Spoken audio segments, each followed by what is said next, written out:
Բարև ձեզ սիրելի հեռուստադիտողներ, CVKM-ի տաղավարում արվեստագետ Սասուն Քոսյանն է։ Բարև ձեզ, պարոն Քոսյան։ Բարև ձեզ։ Մեր հեռուստադիտողներին տեղեկացնենք, որ դուք ապրում եք Միացյալ Նահանգներում, կարճատև այցով եք Հայաստանում եւ շատ շնորհակալ ենք, որ ժամանակ հատկացրեցիք եկաք մեր տաղավար։ Ես եմ շնորհակալ։ Պարոն Քոսյան, դուք ուշադրությամբ նաև հետևում եք Հայաստանում տեղի ունեցող զարգացումներին։ Կուզեմ զրույցը սկսենք եկեղեցու շուրջ տեղի ունեցող իրադարձություններով, երբ մի շարք այսպես կոչված ընդդիմադիր գործիչներ վարչապետին իշխանություններին մեղադրում են եկեղեցու դեմ արշավ սկսելու մեջ, բայց վարչապետն էլ երեկվա իր ելույթում թվարկեց այն բոլոր բարքերը, որոնք կան եկեղեցում, նշելով, որ այն ինչ անում է իշխանությունը, այն ինչ անում է վարչապետը, բնավ եկեղեցու դեմ պայքար չէ, կուզեի նախ ընդհանուր ձեր դիտարկումները նշեիք։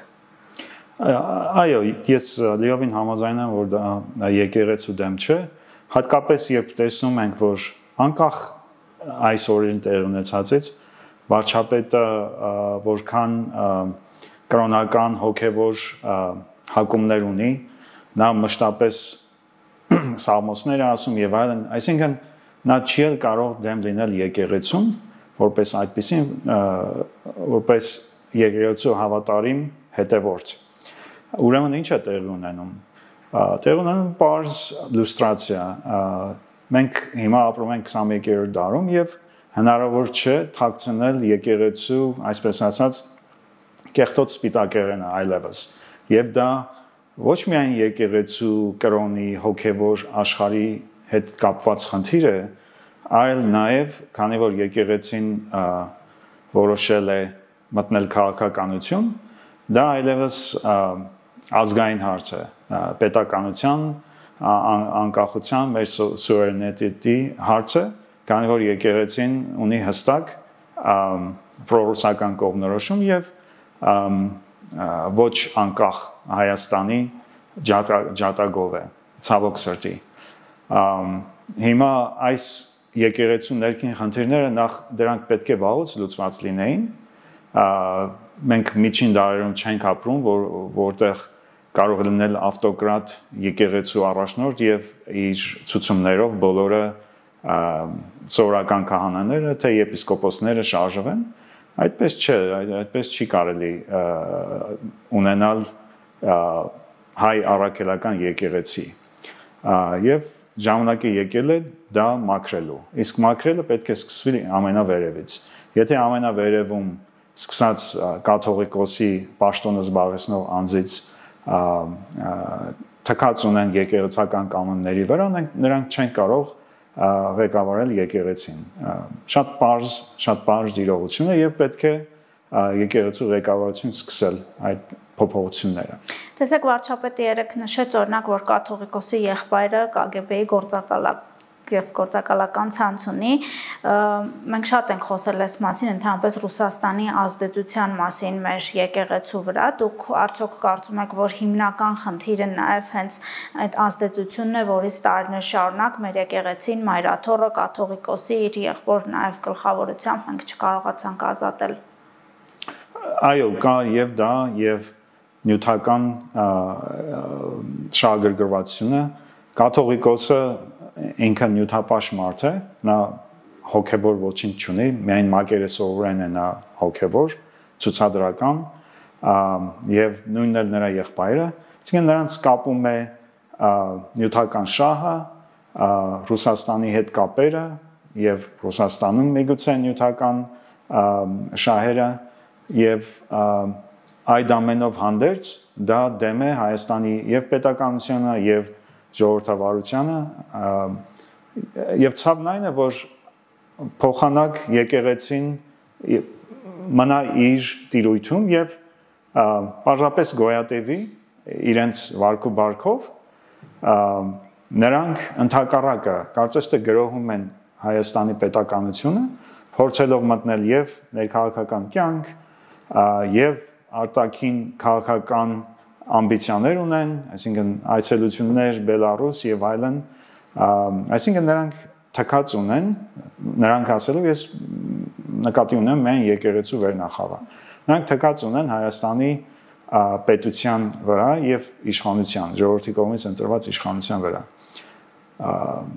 Այսինքն նրանք են սկսել այս արճակատում, երբ 2018 թվականին եղավ հեղափոխության օրեն հենց եղավ եկեղեցին մաքրելու փորձ, ինչ որ շարժում եղավ, ես կարծում եմ դա վարչապետի սխալն էր, որ չօժանդակեց այդ շարժումը։ Այսինքն դեռ այն ժամանակ պետք էր։ Դեռ այն ժամանակ պետք էր մաքրել եւ ունենալ եւ նոր իշխանություն եւ նոր եկեղեցի։ Եվ ամեն ինչ կհարթվեր, եկեղեցին կընթանար իր հունով, չեր խառնվի պետության գործերին եւ պետությունն էլ չեր խառնվի եկեղեցու գործերին։ Հայաստանում այս ընթացքում մի քանի իշխանափոխության փորձեր եղան, նաև հեղաշրջման փորձ եղավ, կան ձերբակալվածներ, մի հոգևորական ընդհանրապես զինված հեղաշրջման կոչ անելու մեղադրանքով է այսօր ազատազրկված, մյուսը ինչ որ ահաբեկչական կարծես գործողությունների էր պատրաստվում դիմել, ազգային անվտանգության ծառայությունը բացահայտեց։ Դուք տեսնում եք այս ամենում օրինակ Ռուսաստանի անմիջական շահը, որ օրինակ տարիներ շարունակ որոշ գործիչների միջոցով չհաջողվեց Հայաստանի իշխանություն փոխել եւ այն վերջին կետը, որ մնացել է, որով որ հնարավոր է Հայաստանում տրամադրություններ գեներացնել իշխանությունների դեմ, դա հենց մայրաթորն է, եկեղեցին է, հոգևորականներն են։ Այո, հենց դա էլ տեղի ունենում, նրանք փորձում են քողարկել, բայց այդքան էլ լավ չեն քողարկում։ Հաճախակի այդ կապը շատ տեսանելի է։ Եվ կաթողիկոսի եղբայրը Ռուսաստանի, տեսեք, ինչ գործ ունի հայ եկեղեցու ղեկավարը Մոսկովյան թեմի առաջնորդը խառնվել ռուս-ուկրաինական պատերազմին, ինչ գործ ունի դա արդյոք հոգևոր տիրույթում է, բացարձակապես ոչ։ Եվ ես վերջերս տվյալներ կարդացի, որ այս ռուս-ուկրաինական պատերազմի ընթացքում երկու կողմից եւ Ռուսաստանի եւ Ուկրաինայի զոհվել են 6-ից 7,000 հայ ազգի մարդիկ։ Այն ժամանակ, այն դեպքում, երբ Արցախյան պատերազմում զոհվել է 4,000 մարդ, եթե այդ 6-7,000-ը կռվեին Արցախում, մենք միգուցե ունենանք այլ ելք, բայց փաստորեն այս պատերազմում հայերն են զոհվում եւ փոխանակ կաթողիկոսի եղբայրը խաղաղության կողմնակից լինի, որպեսզի ընդհանրապես մարդիկ չզոհվեն, այդ թվում նաև հայ ազգի մարդիկ երկու կողմից, նա օժանդակում է Ռուսաստանի կողմից սանձազերծած ագրեսիվ պատերազմ Ուկրաինայի դեմ։ Բացարձակապես անընդունելի կրոնական առաջնորդի կողմից արարք։ Ձեր դիտարկմամբ ինչ հնարավորություններ կան հիմա եկեղեցին առողջացնելու, մայրաթոռը իր նաև պարտականությունները կարծես այսօր էր ինչի կատարում անդադ իշխանությունների դեմ հայտարարության հետևից Արաման կարծես որոշեց ինչ որ մի, չգիտեմ, այդպիսի տպավորություն էր, որ միջնորդական դեր ստանձնի, բայց անմիջապես այնպիսի հարձակումներ սկսվեցին, որ հաջորդեց մի շատ կոշտ հայտարարություն, որ իշխանությունը պետք է փոխվի Հայաստանում, գնում ենք կործանման եւ այլն, ինչ հնարավորություններ եք տեսնում, արդյոք կան այդպիսի հնարավորություններ թե ոչ, որովհետեւ հենց ակավ հոգեվորական որոնք խոսում են եկեղեցու ներսում արկա բարքերի մասին, կարգալույծ են արվում։ Վերջին օրինակը նաև Տեր Արամն էր, Հովանավանքի քահանան, ինչ դիտարկումներ եւ ինչ հնարավորություններ եք տեսնում։ Իմ կարծիքով այս կաթողիկոսը Կտրիչ Ներսիսյանը չի զիջելու, նա այդպես է տրամադրված եւ նա մինչեւ վերջ պետք է կարճի իր գահին օգտագործելով եւ ասենք Արամ կաթողիկոսի ազդեցությունը եւ ներքին քաղաքական տեսեք ամենատարբեր ուժեր սկսեցին սատարել Կտրիչ Ներսիսյանին, որոնք թվում է թե չպետք է սատարեն։ Այստեղ տեղի ունեն պարզ քաղաքական խմբավորում։ Այսինքն եկեղեցու վերնախավը մտել է քաղաքականություն, իսկ դրա պատասխանը ինչ պետք է լինի, դրա պատասխանը պետք է լինի քաղաքական։ Սա մի ուղղություն է։ Մեկ այլ ուղղություն է օրենքը։ Եկեղեցին գտնվում է Հայաստանում, հետևաբար պետք է ենթարկվի Հայաստանի օրենքներին, առանց որևէ բացառության։ Եվ արդեն իսկ ի հայտ են եկել ստիպողաբար ցույցերի մասնակցելու դեպքեր, ինչ որ սեռական սանձարձակություններ, որոնք բացարձակապես մերժելի են եւ բարոյական առումով եւ օրենքի առումով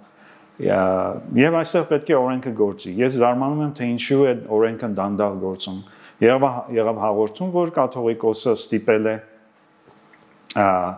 մեկ տեր հայրի մասնակցել ընտանիքով այնել, մասնակցել ցույցերի եւ ես համոզված եմ դա բոլորին եզակի դեպք չէ, ուղղակի ինչ որ մեկը համարձակվել է այդ ավտոկրատ կաթողիկոսին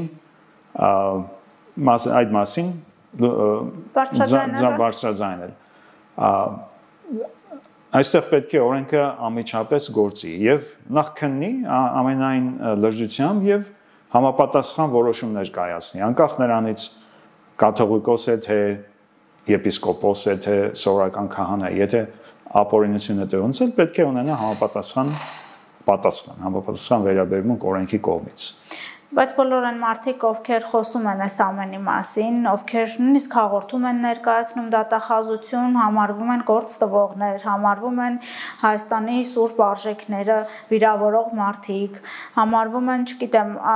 այն գործիչները, ովքեր որ խոսում են այս ամենի մասին, մյուս թևի կողմից ամենավատ պիտակավորումներն են ստանում։ Ինչի դրսևորում է։ Պետք է անտեսել այդ պիտակավորումները։ Մենք գողական աշխարհում չենք ապրում, որ գործ տալ բառը նույնիսկ օգտագործվի, ովքեր որ սրտացավ են մեր եկեղեցու հանդեպ, նրանք պետք է բարձրաձայնեն եկեղեցու բոլոր արատների մասին։ Եվ եկեղեցու մաքրելը դա ես կասեի սրբազան գործ է, այլ ոչ թե այսպես ասած գործ տալ։ Այնպես որ այստեղ ես ոչ մի խնդիր չեմ տեսնում։ Պարոն Քոսյան, մեր մոտ Հայաստանում չհայտարարված քարոզարշավ է, կարելի ասել 2026 թվականի ընտրություններին նոր կուսակցություններ են ձևավորվում, որոնք խոսում են որ դաշնակցային հարաբերությունների, կոալիցիոն նաև հնարավորությունների մասին, որոնք են ձեր դիտարկումները, ինչ է մեզ սպասվում 2026 թվականի ընտրություններին, երբ մի կողմից կա իշխանություն խաղաղության օրակարգով, մյուս կողմից կա անդիմություն անհասկանալի օրակարգով, չեն նշում որն է օրինակ այլ ընտրանքը դրա, եւ հիմնականում նրանք ովքեր որ չեն նշում, ունեն հստակ պրոռուսական կողմնորոշում։ Ինչ հնարավորություններ ունեն նրանք։ Ես կարծում եմ անդիմության լեգիտիմ հնարավորությունները քիչ են, քանի որ նրանց պայքարի հիմնական մեխերը եղել են անվտանգություն, խաղաղության բացակայություն, Ռուսաստանի հետ հարաբերությունների վատացում, հիմա դրանք աստիճանաբար այլևս դառնում են ոչ նյութական, խաղաղությունը հաստատվում է կամ արդեն հաստատվել է փաստացի, պայմանագիրը միգուցե կստորագրվի, մինչև ընտրությունները միգուցե ոչ, բայց փաստն այն է, որ սահմանին խաղաղ է եւ սկսում են առևտրային հարաբերություններ Ադրբեջանի հետ։ Այստեղ արդեն անիմաստ է ինչ որ սահմանային կոնֆլիկտներ սանձազեցել, ինչպես Ադրբեջանը արել է։ Այսինքն այս մի հաղթաթուղթը, որը անդիմությունը անընդհատ օգտագործում էր ամեն անգամ, երբ սահմանում ինչ որ դեպքեր էին տեղի ունենում, հիմա սա չկա։ Trip նախագիծը, որը ես կարծում եմ մեծ հաղթանակ էր Հայաստանի համար, մեծ բոլորիս համար, դա նույնպես թույլատրել է անդիմության դիրքերը եւ նրանց խոսույթը։ Բազմաթիվ կոռուպցիոն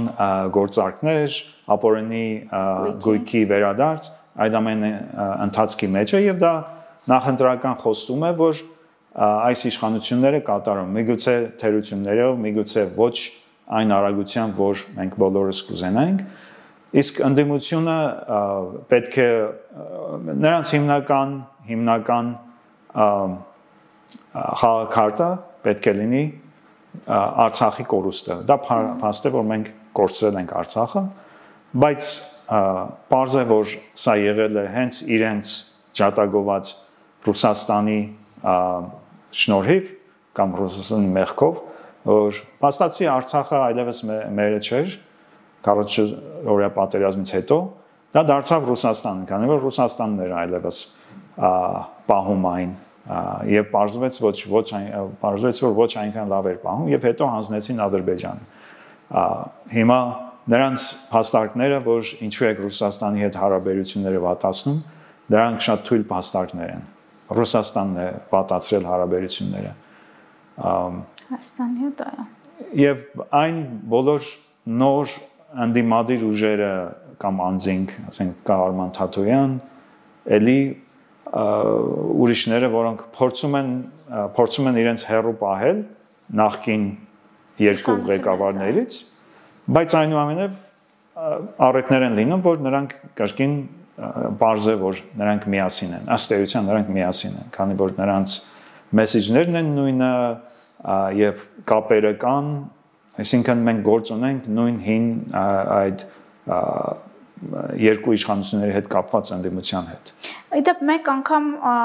Արցախի կորստի հարցով եղավ ընտրություն 2021 թվականին, երբ Փաշինյանը ասաց այո պարտվել ենք եւ տեղի ունեցան արտահերթ ընտրություններ եւ եւս մեկ անգամ օրինակ հանրություն ընտրեց իշխանություններին, նույնիսկ կոալիցիայի անհրաժեշտություն չառաջացավ եւ հիմա որ դուք նշում եք օրինակ Արցախի կորուստն է լինելու հիմնական թեմա, երկրորդ անգամ սա կարող է աշխատել։ Ըստ էության ոչինչ չի փոխվել եւ հակառակը մի բան էլ ամրապնդվել է, որ գոնե խաղաղության ենք գնում այդքան կորուստներից հետո։ Այս թեզը ինչքանով աշխատող կարող է լինել։ Հիմա մի քիչ այլ է,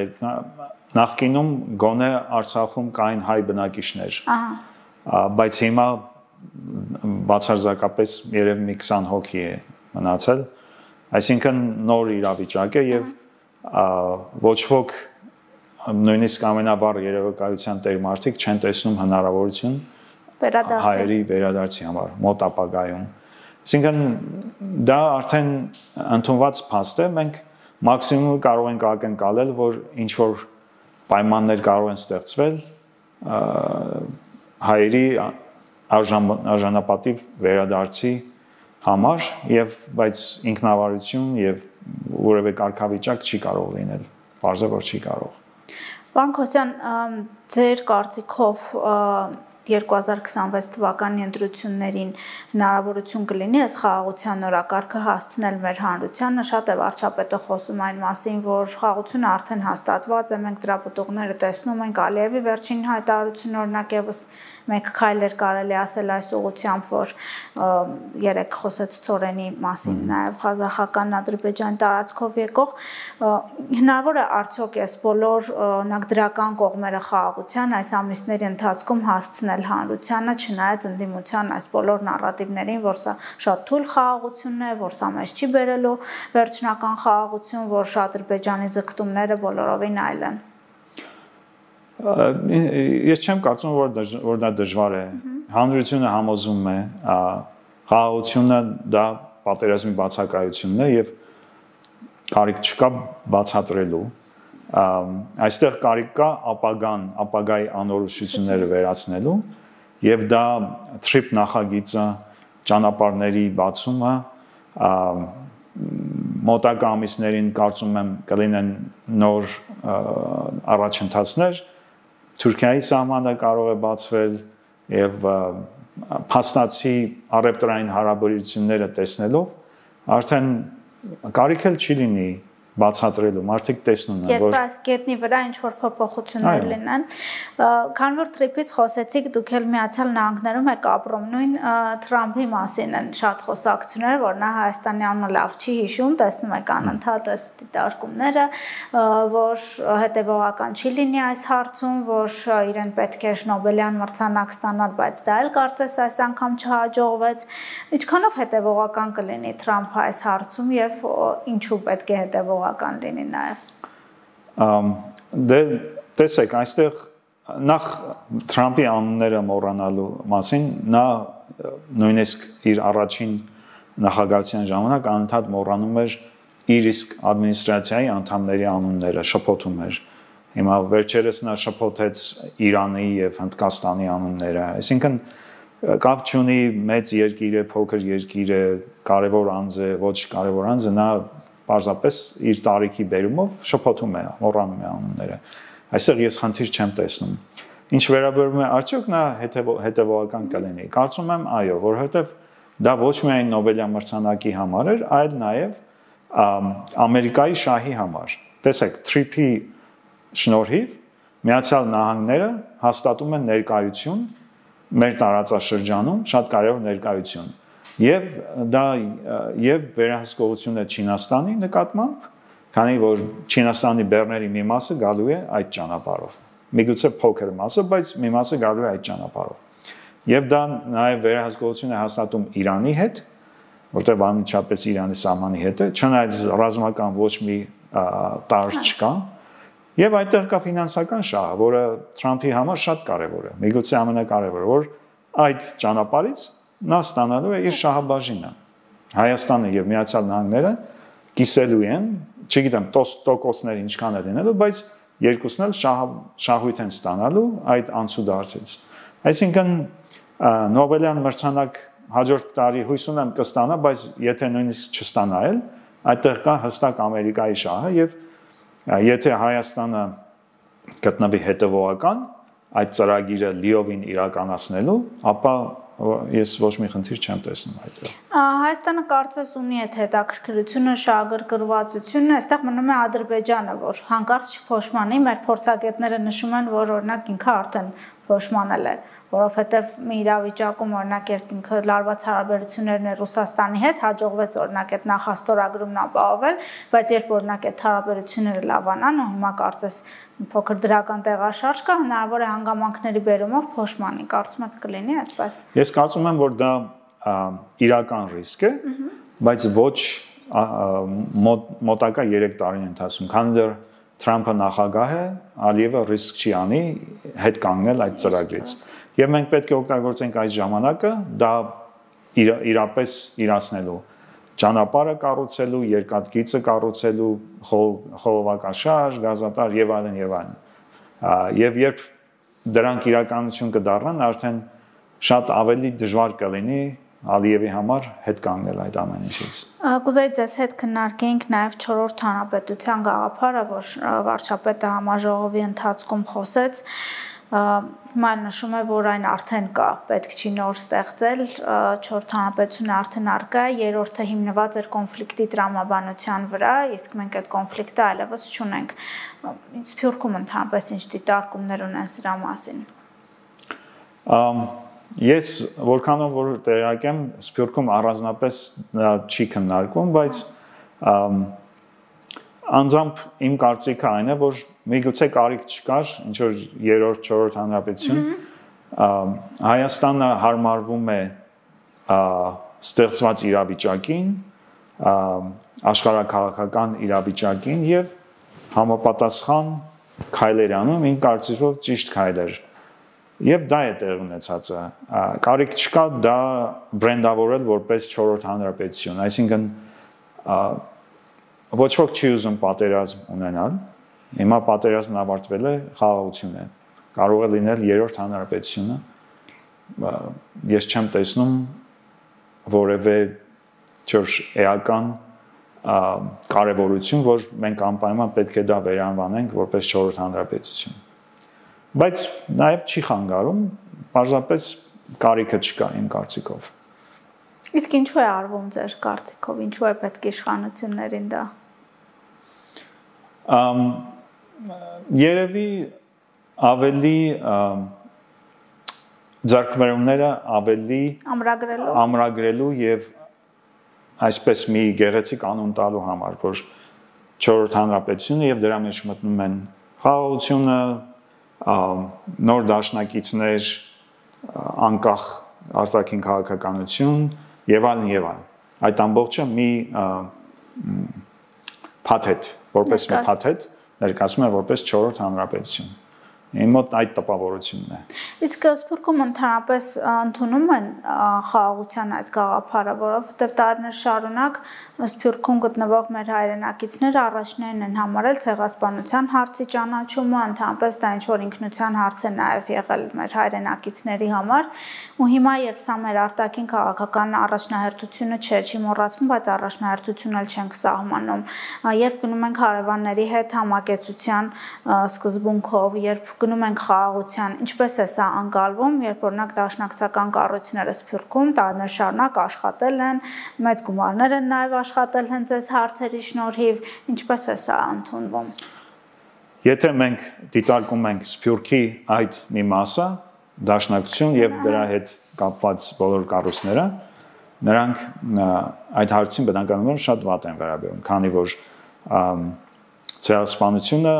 առաջնահերթություն չէ եւ դա ճիշտ է, դա Հայաստանի ներկա շահերին այդպես է պետք։ Եվ Ռուսաստանի Ռուսաստանը որպես Հայաստանի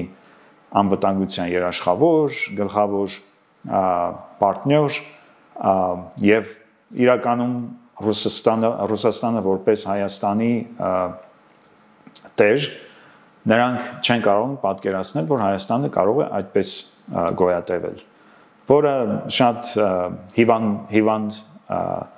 պատկերացում է իմ կարծիքով, շատ սխալ, բայց նրանք այդպես են պատկերացնում։ Բայց ապրել Եվրոպայում, Միացյալ Նահանգներում եւ պատկերացնել, որ Ռուսաստանն է։ Դա գիտեք ինչ, դա տասնամյակների քարոզչության հետևանք է։